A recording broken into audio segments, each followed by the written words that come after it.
Hi friends, நான் உங்க Varadaraja and welcome to our channel. இன்னைக்கு நம்ம episode 647 subscribers real life ghost experience தாங்க வந்து பார்க்க போறோம். நியூலி மேரிட் கப்பிள் அப்படினாலே பயங்கர எக்ஸ்பெக்டேஷன்ஸோடு அவங்களுடைய வாழ்க்கையை ஆரம்பிப்பாங்க. அவங்களுடைய வாழ்க்கையே ஒரு மிகப்பெரிய கனவா இருக்கணும் அப்படின்னு சொல்லி ஆசைப்படுவாங்க.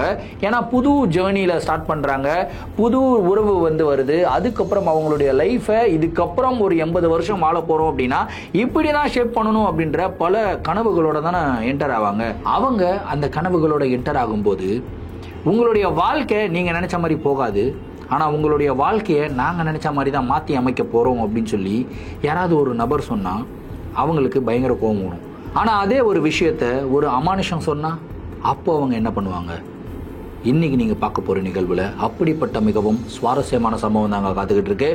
இந்த சம்பவத்தை நீங்கள் பார்க்கறதுக்கு முன்னாடி நீங்கள் நம்ம சேனலுடைய புதிய பார்வையாளராக இருந்தாலும் சரி, இல்லைனா நம்மளுடைய சேனலை பார்த்துட்டு இருக்கீங்க, சப்ஸ்கிரைப் பண்ணாமல் பார்த்துட்டு இருக்கீங்க அப்படின்னா தயவுசெய்து சப்ஸ்கிரைப் பண்ணிக்கோங்க. கூடவே இருக்கிற பெல் ஐக்கானை கிளிக் பண்ணிக்கோங்க. அப்போ தான் எவ்ரி ஆல்டர்னேட்டிவ் டே போடுற வீடியோ உங்களால் உடனே பார்க்க முடியும். இப்போ வாங்க ஸ்ட்ரெயிட்டாக வீடியோக்குள்ளே போகலாம்.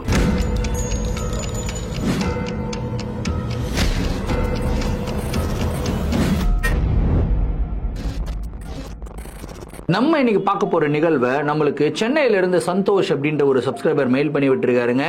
இந்த ஒரு அமானுஷமான நிகழ்வு அவருடைய வாழ்க்கையில 6 வருடங்களுக்கு முன்னாடி நடந்ததாகவும், இந்த ஒரு நிகழ்வு அவருடைய வாழ்க்கையை ரீஷேப் பண்ணிடுச்சு அப்படின்னு சொல்லியிருக்காரு. சரி, கதையுடைய ஸ்டார்ட்ல இருந்தே வர ஆரம்பிப்போமே. ஆக்சுவலா சந்தோஷுடைய லைஃப் ஸ்டார்டிங்ல இருந்து பார்க்க ஆரம்பிப்போம். அவருக்கு நினைவு தெரிகிற வயசு ஒரு 3 வயசு 4 வயசு 5 வயசு அப்படி சொல்லலாம். ஸோ நினைவு தெரிஞ்ச வயசுல இருந்தே அவங்க அப்பா அம்மா யாருன்னே சந்தோஷுக்கு தெரியாதுங்க. இவர் பார்த்தீங்கன்னா ஒரு அப்பா அம்மா இல்லாத பசங்கள்லாம் ஒரு காப்பகத்தில் தங்கி படிப்பாங்க இல்லையா, அப்படிதான் ஒரு ஆர்கனைசேஷனால தத்தெடுக்கப்பட்டு ஒரு தனியாக ஒரு காப்பகத்தில் தான் வளர்ந்துருக்காருங்க. சின்ன வயசுல இருந்தே இவருக்கு பயங்கர ஆசைங்க. அதாவது என்னுடைய அப்பா எப்படி இருப்பாங்க, என்னுடைய அம்மா எப்படி இருப்பாங்க, நம்ம ஒரு ஃபேமிலியாக வாழ்ந்தா எப்படி இருக்கும், அந்த மாதிரி நிறைய ஆசைகளோட தான் இவர் வளர்ந்துருக்காரு. ஆனால் அந்த ஆசைகளே இவர் ஒரு மிகப்பெரிய எக்ஸ்பெக்டேஷன் வச்சிருக்காரு. நம்ம பெரிய ஆள் ஆயிட்டதுக்கு அப்புறம் நம்மளும் ஒருத்தங்களை கல்யாணம் பண்ணுவோம், கல்யாணம் பண்ணி ஒரு ஃபேமிலியாக அதுக்கப்புறம் தான் செட் பண்ணுவோம். சின்ன வயசுலேருந்தே ஒரு ஃபேமிலி என்னன்னே தெரியாதுங்க. அந்த மாதிரி ரொம்ப துயரமான நிலையில தான் இவர் வளர்ந்து வந்திருக்காரு. ஆனால் இவருடைய வைராகியத்தினால நல்லா படிக்கிறாருங்க. படிச்சுட்டு அந்த காப்பகத்திலிருந்து வெளியே வராரு, ஒரு வேலைக்கு போய் சேர்றாரு. படிப்படியாக அந்த வேலையில் மேலே ஹையர் போஸ்டிங்க்கு வராருங்க. அதுக்கப்புறம் இவருக்கு ஒரு 25 வயசாக இருக்கும்போது எவ்வளோ நாள் நம்ம தனியாகவே இருக்கிறது, நம்ம கல்யாணம் பண்ணிக்கணும் அப்படின்ற ஒரு ஆசை இவருக்கு வருது. ஆசை அப்படின்றது கிடையாது, அது நெக்ஸ்ட் ஸ்டேஜ் ஆஃப் லைஃப் எடுத்துகிட்டு போவாங்க இல்லையா. ஸோ அது வருதுங்க. சரி அப்படின்னு சொல்லிட்டு இவர் இந்த கல்யாணத்துக்கு பெண் பார்த்து கொடுப்பாங்க இல்லையா, அந்த மாதிரி நிறைய புரோக்கர்ஸ் கிட்ட இவருடைய டீட்டெயில்ஸ் கொடுக்குறாருங்க. ஆனால் டு ஹிஸ் சர்ப்ரைஸ் இந்த சமூகம் எப்படி இவரை பார்க்குது அப்படின்றது அப்போ தான் அவர் ரியலைஸ் பண்ணுறாரு. இவருக்கு குடும்பம் எதுவும் கிடையாது, ஆனால் ஹைலி சக்ஸஸ்ஃபுல் பர்சன், நல்லா சம்பாதிக்கிறாரு, ஒரு ஹையர் போஸ்டிங்கில் இருக்காரு, ஒரு சொந்தமாக வீடு வாங்கி குடிபெயர்ந்து போகிற அளவுக்கு காசு சேர்த்து வச்சிருக்காரு.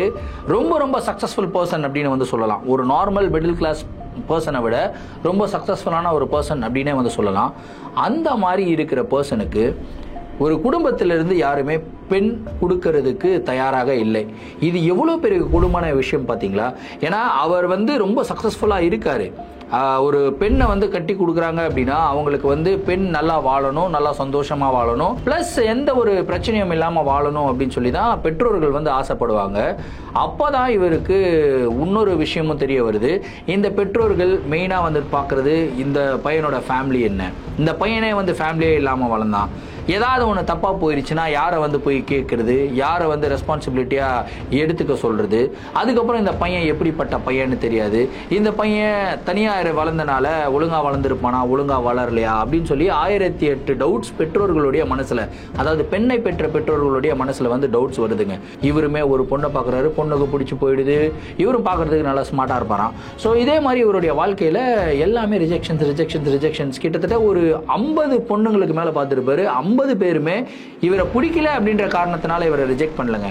இவருக்கு ஒரு குடும்பம் இல்லை அப்படின்ற ஒரு காரணத்தினாலேயே ரிஜெக்ட் பண்ணியிருக்காங்க. இவருடைய தாட் ப்ராசஸ் என்னன்னா, நம்ம ஒரு கல்யாணம் பண்ணி போகிறோம், நம்ம தான் தனியாகவே வளர்ந்துட்டோம், ஒரு குடும்பம் இருக்கிற ஒரு பெண் கல்யாணம் பண்ணிக்கிட்டோம் அப்படின்னா கண்டிப்பாக அவங்களுடைய குடும்பத்தையும் நம்மளுடைய குடும்பம் மாதிரி அரவணைச்சு பார்த்துக்கலாமே அப்படின்ற ஒரு ஆசை இவருடைய மனசில் இருந்தது. படிப்படியாக அந்த ஆசையை வந்து குழி தண்டி புதைச்சிட்டாருங்க. இல்லை இதுக்கப்புறம் வேலைக்கு ஆகாது, 50 பொண்ணுக்கு மேலே பார்த்துட்டோம், ஒருத்தவங்க கூட நம்மளை பிடிக்கல அப்படின்னு சொல்லலை, பிடிச்சிருக்கு, நல்லா ஸ்மார்ட்டாக இருக்க, நல்லா சம்பாதிக்கிற, எந்த கெட்ட பழக்கமும் இல்லை, எல்லாமே வந்து கரெக்ட் பாசிட்டிவ் தான். ஆனால் உனக்கு சொந்தம்னு சொல்லிக்க யாருமே இல்லையாப்பா, உன்னை நம்பி எப்படிப்பா பொண்ணு கொடுக்குறது? இந்த வார்த்தையை கேட்டு கேட்டு கேட்டு கேட்டு இவருடைய மனசு பயங்கர ஹர்ட்டிங் ஆகிட்டு இருக்குங்க. அதுக்கப்புறம் சரி இதெல்லாம் வேணாம், நம்ம வந்து நம்மள மாதிரியே ஒரு பொண்ணை பார்ப்போம். ஏதாவது காப்பகத்தில் வளர்ந்துருப்பாங்க, அவங்களுக்கும் எந்த ஃபேமிலியும் இருக்காது, ஏன் 2 பேருமே எந்த ஒரு ஃபேமிலியும் இல்லாமல் வந்து ஒரு ஃபேமிலியை ஸ்டார்ட் பண்ணக்கூடாது அப்படின்னு சொல்லிட்டு இவர் வந்து நிறைய பெண்களை வந்து தேட ஆரம்பிக்கிறாரு. அப்போ தான் அவருக்கு வந்து பார்த்திங்கன்னா காயத்ரி அப்படின்ற ஒரு பொண்ணு வந்து இன்ட்ரடியூஸ் ஆகுறாங்க. அவங்க எந்த ஒரு மேட்ரிமோனியல் சைட்லலாம் இன்ட்ரடியூஸ் ஆகலைங்க. ஒரு நாள் இவர் வந்து பார்த்திங்கன்னா இவரோட கார் வந்து ரிப்பேர் ஆகிட்டுருக்கு. ஸோ பைக்கில் போகலாம் அப்படின்னு சொல்லி ஃப்ரெண்டு கிட்டே கேட்டிருக்காரு. ஃப்ரெண்டுமே என் கேர்ள் ஃப்ரெண்டை கூப்பிட்டு வெளியே போன மச்சான், என்னால் முடியாது அப்படின்னு சொல்லிட்டு போயிடுறாரு. சரி காரை நாளைக்கு மெக்கானிக் கூப்பிட்டு வந்து பார்த்துக்கலாம், இன்றைக்கி நம்ம பஸ்ஸில் போகலாம், ரொம்ப நாள் ஆகிடுச்சு பஸ்ஸில் ட்ராவல் பண்ணி அப்படின்னு சொல்லி ஒரு பஸ்ஸில் ஏறியிருக்காருங்க.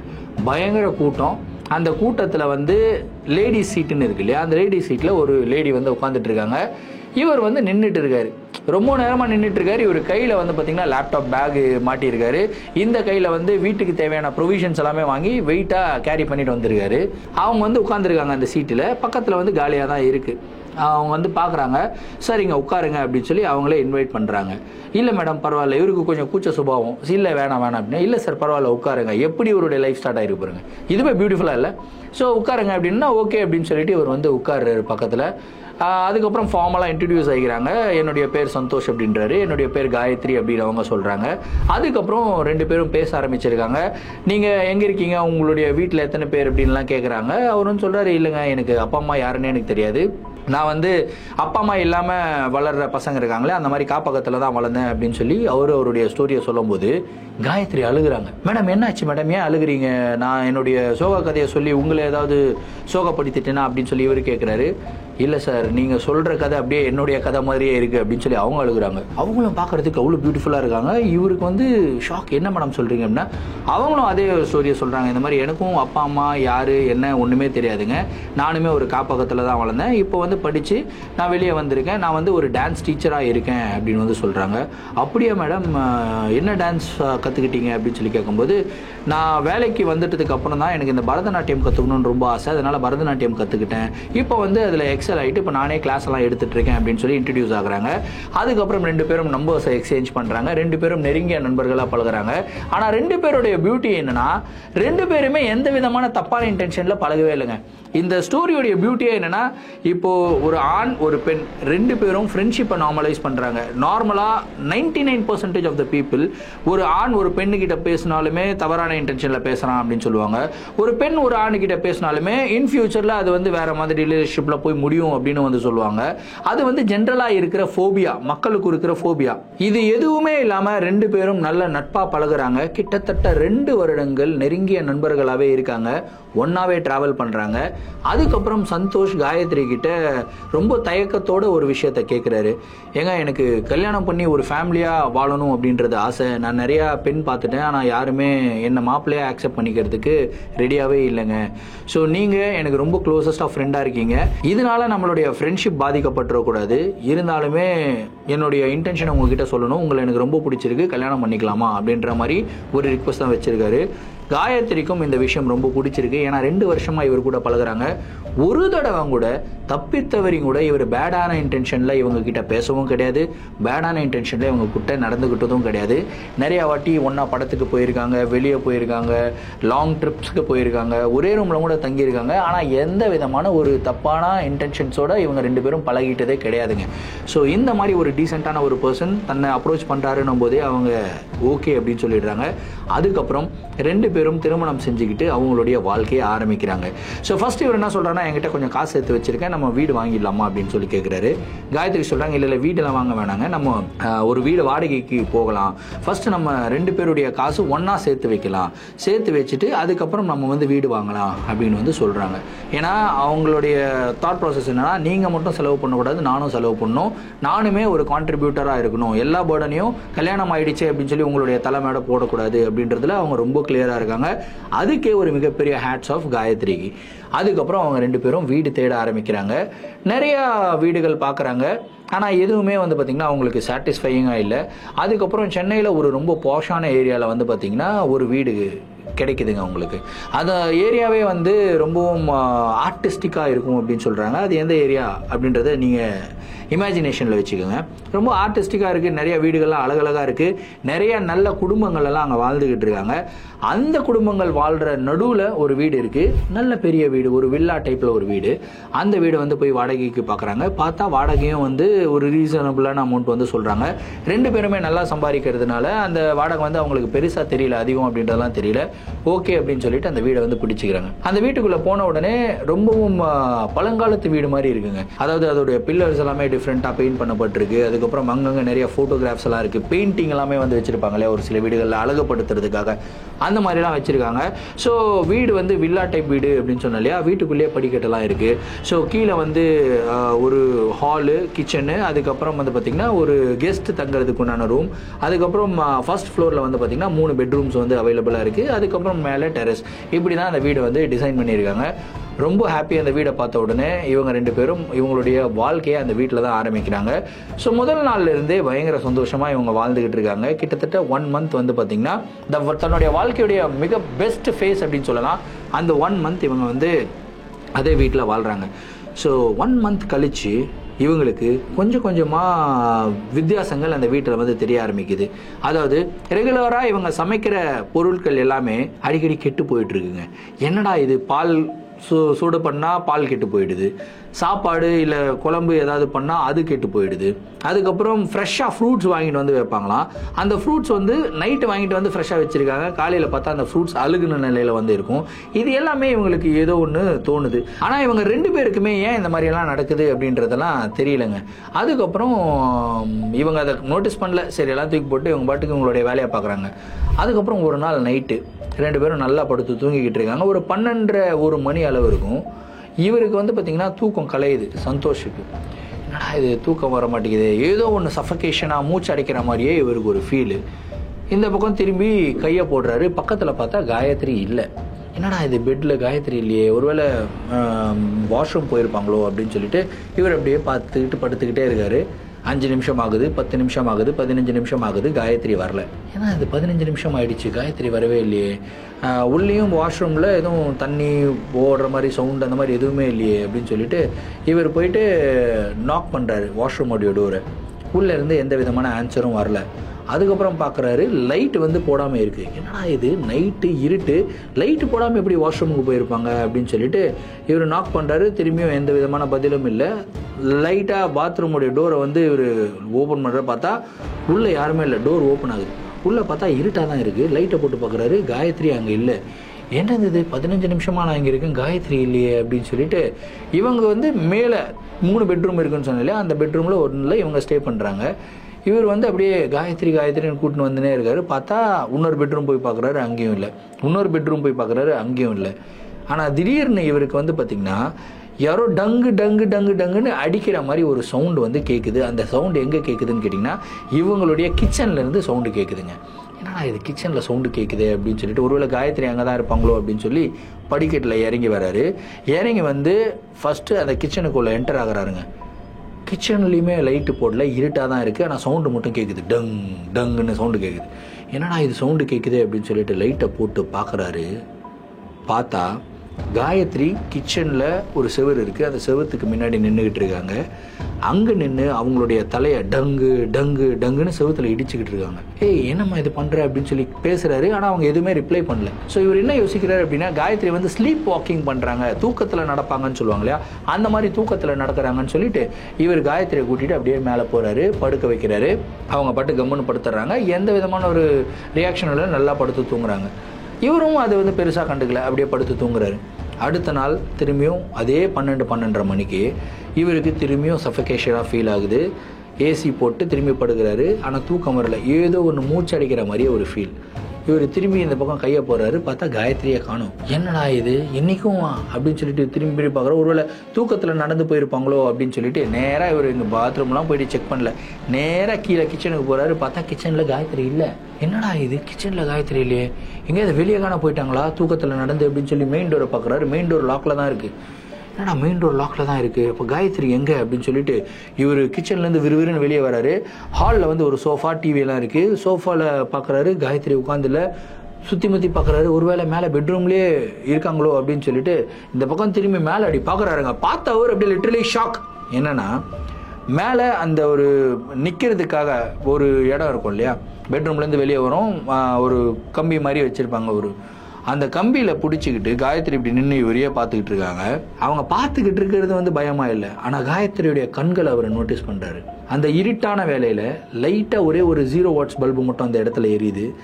நிற்கிறது காயத்ரி தான் அப்படின்னு கிளியராக தெரியுது.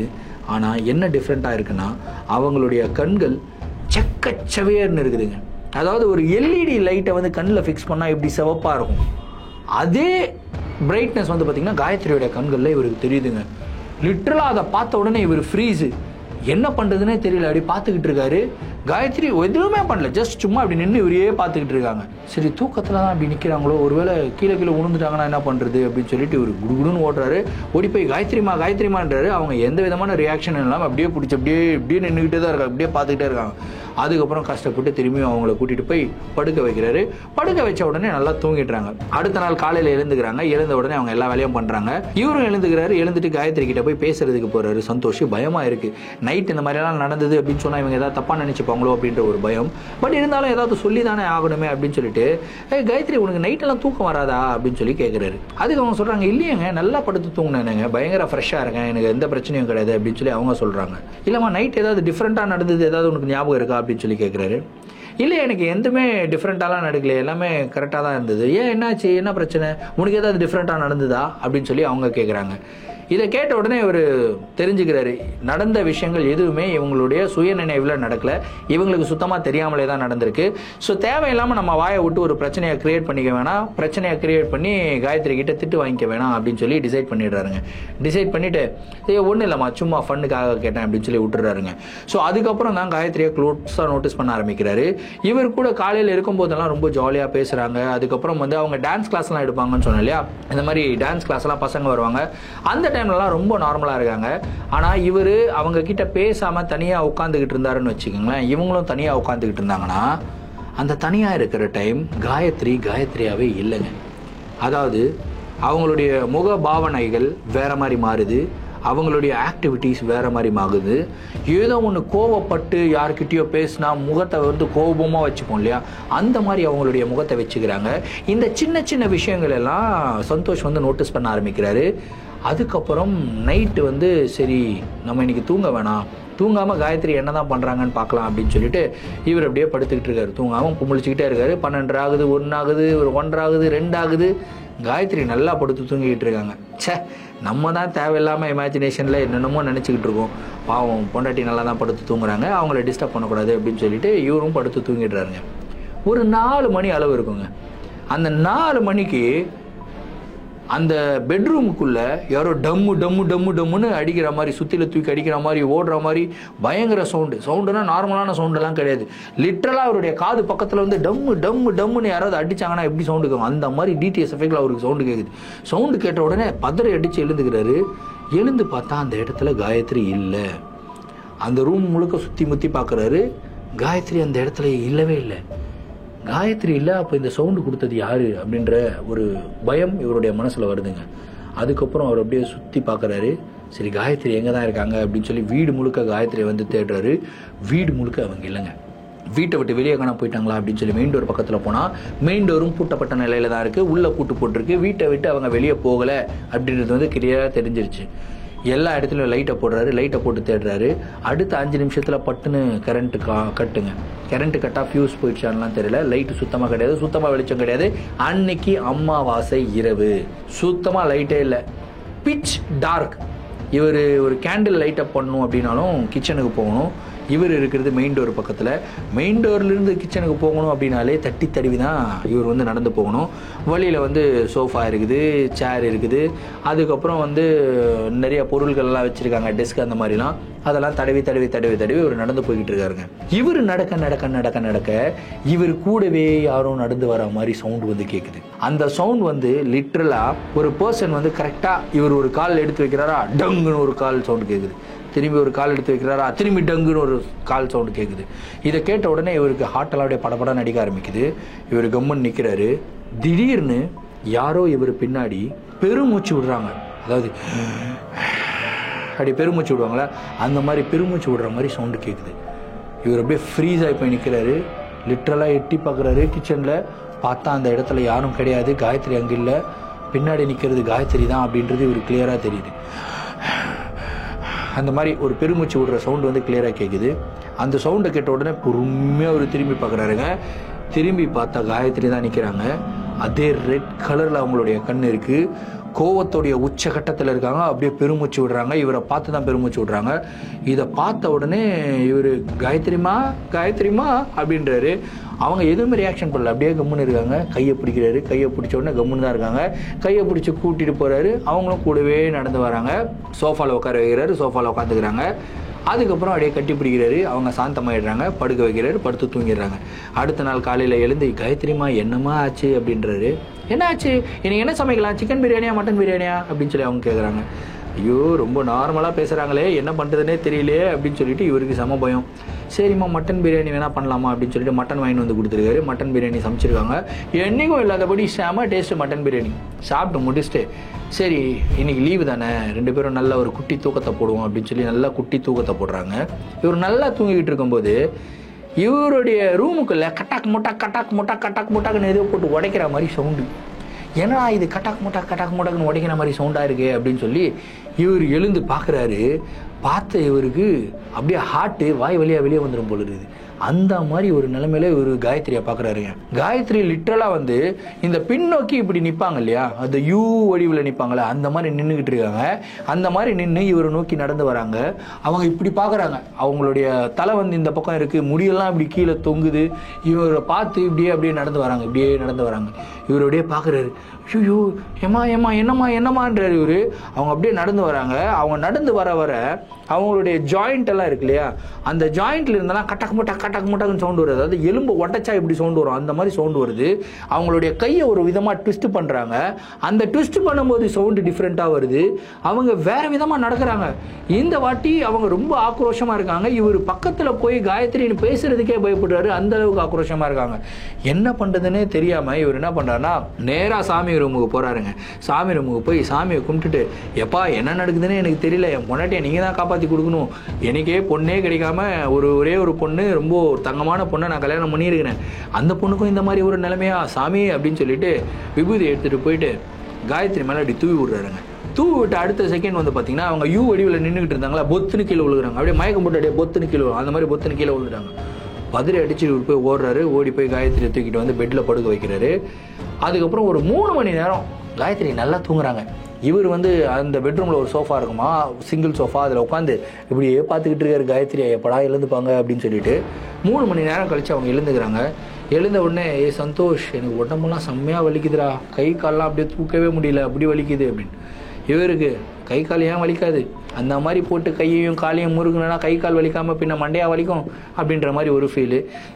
சரிம்மா பார்த்துக்கலாம் அப்படின்னு சொல்லிட்டு படுக்க வச்சுட்டு, சரி இதை பற்றி யார்கிட்டயாவது சொல்லி ஆகணுமே அப்படின்னு சொல்லிட்டு யார்கிட்ட சொல்கிறது, யாருமே ஃப்ரெண்ட்ஸும் கிடையாது, ரிலேட்டிவ்ஸும் யாருக்கிட்ட கிடையாது. சரி அந்த ஸ்ட்ரீட்லேயே வேறு யாராவது இருக்காங்களா வயதானவர்கள், அவர்கிட்ட கேட்டினா வந்து தெரிய வரும் அப்படின்னு சொல்லிட்டு அப்படியே நடந்து போகும்போது ஒரு அங்கிள் வந்து டெய்லியும் வாக்கிங்க்கு வருவாருங்க. ஒரு அங்கிள் சொல்ல முடியாது, தாத்தா, ஒரு 80 இயர்ஸ் அவர்கிட்ட வந்து போயிட்டு பேசுகிறாரு. ஹாய் அங்கிள் எப்படி இருக்கீங்கன்னா, நீங்கள் தான் அங்கே வந்திருக்கீங்களே வீட்டுக்கு. ஆமாப்பா அங்கிள், என் ஒய்ஃப் ரொம்ப அப்நார்மலாக பிஹேவ் பண்ணுறாங்க அப்படின்னு சொல்லி சொல்கிறாரு. என்னப்பா நீ சொல்கிற, ஒரு மாதிரி நைட்டானா இருந்து உட்காந்துக்கிறாங்களா, ஒரு மாதிரி தலைகீழா நின்று நடக்கிறாங்களா, செவுத்தில் போய் முட்டிக்கிறாங்களா அப்படின்றதெல்லாம் கேட்குறாரு. அவர் கேட்க சந்தோஷுக்கு ஷாக் ஆகுது. என்ன அங்கிள் உண்மையிலேயே உள்ள கேமரா வச்சு பார்த்த மாதிரியே சொல்கிறீங்க அப்படின்னு சொல்லி கேட்குறேன். இல்லைப்பா அந்த வீட்டில் தங்கி இருக்கிறவங்க இதுக்கு முன்னாடி இந்த மாதிரிலாம் நடந்திருக்கு. என்ன அங்கிள் சொல்கிறீங்க, அந்த வீட்டில் என்ன தான் நடந்தது அப்படின்னு. அப்போ தான் அந்த அங்கிள் சொல்கிறாரு, பல வருடங்களுக்கு முன்னாடி அந்த வீட்டில் ஒரு வயதான தாயும் ஒரு மகளும் வாழ்ந்து வந்தாங்க. அந்த மகள் வந்து ரொம்ப அழகாக இருப்பாங்களாம், 25 years old அந்த பொண்ணுக்கு. அந்த மாதிரி நிலைமையில் அவங்க வந்து ஒரு பையனை காதலிக்கிறாங்க. அவன் காதலிச்சு ஏமாத்திட்டு விட்டுட்டு போயிடுறான். அதில் வந்து அவங்களுக்கு மனநலம் பாதிக்கப்பட்டுருது. அந்த 25 வயசு பெண்ணுக்கு மனநலம் பாதிக்கப்பட்டு அவங்க டிஃப்ரெண்ட்டாக பிஹேவ் பண்ண ஆரம்பிக்கிறாங்க. அதுக்கப்புறம் அவங்களுடைய கை காலெல்லாம் அவங்களே உடைச்சிக்க ஆரம்பிக்கிறாங்க. இதை பார்த்து தாங்க முடியாத அந்த தாய் வந்து ஐயோ என் பெண்ணை காப்பாற்றுங்க அப்படின்னு சொல்லி எடுத்து போய் கதறாங்க. ஆனால் லிட்ரலி அவங்கள காப்பாற்ற முடியாமல் அந்த பெண் இறந்து போயிடுது. அந்த சோகம் தாங்க முடியாமல் அந்த தாயுமே வந்து இறந்து போயிடுறாங்க. ஸோ இந்த 2 பேர் இறந்து போனதுக்கப்புறம் தான் அந்த வீட்டில், குறிப்பாக அந்த வீட்டுடைய செவுறுகளில் நிறைய அந்த மாதிரி கத்துற மாதிரி சவுண்டு, இடிச்சுக்கிற மாதிரி சவுண்டு இந்த மாதிரிலாம் ஃபீல் பண்ணியிருந்தாங்க. அந்த வீடு பூட்டப்பட்ட நிலையில தான் இருந்தது. அதுக்கப்புறம் ஒரு 6-7 வருடங்கள் கழிச்சு தான் அந்த வீடை வந்து ஓப்பன் பண்ணியிருக்காங்க, வாடகைக்கு விட்டுருக்காங்க. வாடகைக்கு விட்டவங்களுக்கும் அதே மாதிரி சிம்டம்ஸு, காலி பண்ணிட்டு போயிடுறாங்க. முன்னொரு குடும்பம் வந்திருக்கு, அவங்களுக்கும் அதே மாதிரி சிம்டம்ஸு, காலி பண்ணிட்டு போயிடுறாங்க. அதுக்கப்புறம் 2-3 பேச்சுலர்ஸ் வந்து தங்கியிருக்காங்க, அவங்களுக்கும் அதே மாதிரி பிரச்சனை, அவங்களும் காலி பண்ணிட்டு போயிடுறாங்க. ஸோ எல்லாருமே காலி பண்ணிட்டு போகிறாங்கன்னு சொல்லி திரும்பியும் ஒரு 4 வருஷம் அந்த வீடு பூட்டப்பட்ட நிலையில தான் இருந்திருக்கு. 4 வருஷம் கழிச்சு தான் இவங்க முதல் டெனண்ட்டாக அந்த வீட்டுக்கு வந்திருக்காங்க. இப்போது ஒரு 1.5-2 மாதத்துலேயே இவங்களுக்கு இந்த மாதிரி பிரச்சனை. அங்கிள் நான் அந்த 1 மாதம் வந்து சைலண்டாக தான் இருந்தது, எதுவுமே பிரச்சனை நடக்கலை அப்படின்னா, உனக்கு பிரச்சனை நடந்தது தெரியலப்பா, ஆனால் அந்த இடத்துல பிரச்சனை நடக்கலைன்னுலாம் சொல்லாத, கண்டிப்பாக நடந்திருக்கும். அந்த டைமில் தான் உங்கள் ஒய்ஃப் வந்து அதெல்லாம் பொசஸ் பண்ணியிருக்கும். ஆனால் இது எல்லாமே உங்கள் ஒய்ஃபுக்கு தெரியவே தெரியாது. இன்ஃபேக்ட் நீங்கள் உங்கள் ஒய்ஃப் கிட்ட போயிட்டு என்னம்மா இந்த மாதிரி ஏதாவது பார்த்து பயந்தியா அப்படின்னு கேட்டால் கூட அவங்க எதுவுமே தெரியலன்னு தான் சொல்லுவாங்க. ஏன்னா உண்மையிலேயே அவங்களுக்கு தெரியாது, அவங்களுடைய கான்ஷியஸ்னஸ்லேயே இல்லை. ஸோ உங்களுக்கு நல்லது நான் சொல்லணும் அப்படின்னா தயவுசெய்து இந்த வீட்டை காலி பண்ணிட்டு போயிடுங்க, அதுதான் உங்களுக்கு நல்லது அப்படின்னு சொல்லி அந்த அங்கிள் சொல்கிறார். ஓகே அப்படின்னு சொல்லிட்டு அடுத்த 1 மாதத்தில் அந்த வீட்டை வந்து காலி பண்ணிட்டு போயிடுறாங்க. வேற ஒரு வீடு சொந்தமாக வாங்கிட்டே போயிடுறாங்க. ஆனால் மிரக்கல் மாதிரி அந்த புது வீட்டுக்கு போனதுக்கப்புறம் காயத்ரி கம்ப்ளீட்டாக நார்மல் ஆகிடுறாங்க. எந்த விதமான பிரச்சனையும் இல்லை. அதுக்கப்புறம் இத்தனை வருஷம் அவங்க வாழ்ந்துட்டாங்க அந்த வீட்டில், ரொம்ப சந்தோஷமான வாழ்க்கை. இன்றைக்கி அவங்களுக்கு 2 அழகான குழந்தைகள், ஒரு ஆண் குழந்தை, ஒரு பெண் குழந்தை. ரொம்ப சந்தோஷமாக அவங்களுடைய லைஃப்பை லீட் பண்ணிக்கிட்டு இருக்காங்க. ஸோ நம்மளுடைய சேனலை அவங்க கோராக ஃபாலோ பண்ணிகிட்டு இருக்காங்க. இந்த ஒரு ஸ்டோரி, அவங்களுடைய வாழ்க்கையில் நடந்த ஸ்டோரியை நான் எக்ஸ்பிளைன் பண்ணணும் அப்படின்னு சொல்லியிருந்தாங்க. ஸோ பியூட்டிஃபுல்லான ஒரு வேல, ஒரு சினிமேட்டிக் வேல எக்ஸ்பிளைன் பண்ணுங்க ப்ரோ, நீங்கள் சொல்கிறதெல்லாம் ரொம்ப சினிமேட்டிக்காக இருக்குது அப்படின்றதெல்லாம் சொல்லியிருந்தாங்க. அதுக்கே வந்து நான் வந்து ஒரு மிகப்பெரிய நன்றியை சொல்லிக்கிறேன். ஏன்னா இது வந்து ஒரு ஹாரர் ஸ்டோரி நம்ம சொல்கிறோம். ஆனால் இந்த ஹாரர் ஸ்டோரி அப்படின்னு சொல்கிறத விட இது வந்து உண்மையாகவே ஒருத்தங்களுடைய வாழ்க்கையில் நடந்த ஒரு சில நிகழ்வுகள்.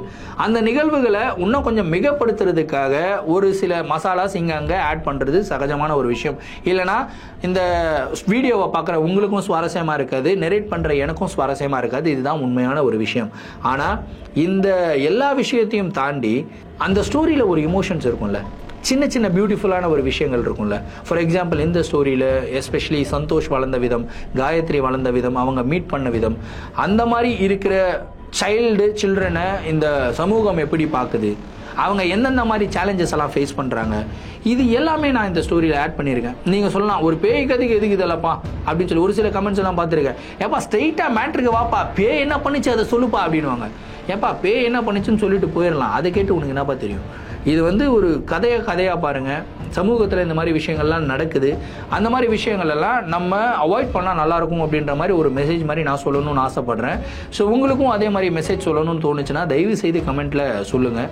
நான் எல்லா வீடியோவுக்குமே வந்து ஃபஸ்ட்டெல்லாம் சொல்லிகிட்டு இருப்பேன், அட்லீஸ்ட் ஒரு 300 கமெண்ட் போடுங்க. சொல்கிறதே விட்டுட்டேன், ஏன்னா யாருமே போடுறது கிடையாது. ஆனால் இந்த வீடியோவில் திரும்பியும் நான் கேட்குறேன், கிட்டத்தட்ட ஒரு 10,000-15,000 பேர் நம்ம வீடியோ பார்க்குறீங்க அப்படின்னா அட்லீஸ்ட் ஒரு கமெண்ட்டாவது போடுங்க. ஏன்னு கேட்குறேன்னா இது பார்க்குற எனக்கு கிடையாது, இந்த ஸ்டோரியை ஷேர் பண்ணுறாங்க இல்லையா, அவங்க வாழ்க்கை முழுவதும் தனியாக தான் வாழ்ந்துருக்காங்க. ஸோ தனியாக வாழ்கிறவங்களுக்கு உங்களுடைய ஸ்டோரி இத்தனை பேருக்கு ரீச் ஆகிருக்கு, உங்கள் தனியாக இல்லை, நீங்கள் உங்கள் கூட நாங்கள்லாம் இருக்கோம் அப்படின்ற மாதிரி ஒரு மோரல் சப்போர்ட், ஒரு ஹியூமன் ஹாப்பினஸை வந்து நம்ம அவங்களுக்கு கொடுக்குறோம். ஸோ அதை நம்ம கொடுக்கணும் அப்படின்னு சொல்லி நான் நினைக்கிறேன். ஸோ ப்ளீஸ் இந்த வீடியோவுக்கு எல்லாருமே கமெண்ட் பண்ணுங்கள். நான் நம்பர்லாம் நான் ஃபிக்ஸ் பண்ண போகிறதில்ல, உங்களால் இஷ்டத்துக்கு எவ்வளோ கமெண்ட் பண்ண முடியுமோ கமெண்ட் பண்ணுங்கள். வீடியோவை நிறைய பேருக்கு ஷேர் பண்ணுங்கள். இதே மாதிரி உங்களுடைய வாழ்க்கையில் ஏதாவது மனுஷமான நிகழ்வுகள் நடந்திருந்து அந்த நிகழ்வுகளை என்கிட்ட ஷேர் பண்ணணும்னு நினச்சிங்க, நான் இன்ஸ்டாகிராமில் ஃபாலோ பண்ணிவிட்டு இன்ஸ்டாகிராமில் டிஎம் பண்ணுங்கள், இல்லை நான் என்னுடைய மெயில் ஐடிக்கு மெயிலாக சென்ட் பண்ணி விடுங்க. கண்டிப்பாக உங்களுடைய நிகழ்வுகளும் நம்மளுடைய சேனல் வீடியோஸாக போடப்படும். மீண்டும் அடுத்த வீடியோவில் சந்திக்கும் வரை நான் உங்கள் Varadaraja signing off. Thank you and bye.